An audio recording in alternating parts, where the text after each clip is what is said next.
Sino ba si Zeus? Welcome po sa Short and Fast, History and Facts by Lix TV.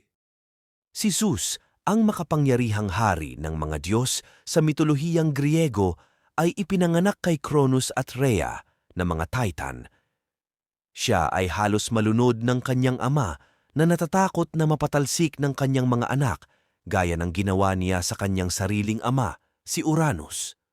Pinalaki si Zeus na lihim sa isla ng Crete kung saan siya lumaki bilang isang makapangyarihan at matalinong Diyos. Sa pagdating sa pagiging adulto, pinangunahan ni Zeus ang kanyang mga kapatid sa isang rebelyon laban kay Cronus. Sa wakas ay napabagsak siya at ang mga Titan. Pagkatapos ay itinatag niya ang kanyang sarili bilang hari ng Olympus, ang pinakamataas na bundok sa Gresya, at naging supremo ng mga Diyos sa mitolohiyang Griego. Si Zeus ay kilala sa kanyang kontrol sa kalangitan at panahon gamit ang kanyang kidlat bilang kanyang armas. Ang kanyang dominyo ay umaabot sa kidlat, kulog, bagyo, at sa pangkalahatang kaayusan ng kosmos.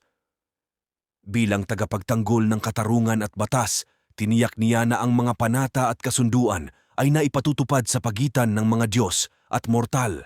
Bagaman siya ay may asawa na si Hera, kilala si Zeus sa kanyang maraming labas-asawa at mga anak. Ang kanyang mga romantikong pakikipagsapalaran ay madalas na nagdulot ng epikong laban at pakikipagsapalaran na nagbunga ng mga bayani, demigod, at mga alamat na nilalang sa mitolohiyang Griego. Sa buong kanyang pamamahala, si Zeus ay hinaharap ang maraming mga hamon at banta mula sa loob ng Diyos na puok at mula sa mga panlabas na puwersa. Gayunpaman, ang kanyang karunungan, lakas at banal na awtoridad ay tiniyak ang kanyang dominasyon sa kalangitan at sa lupa na nagtibay sa kanyang estado bilang pinakamahalagang Diyos sa sinaunang relihiyon at mitolohiyang Griego. Maraming salamat sa panonood, mag-subscribe at mag-like na mga comrades.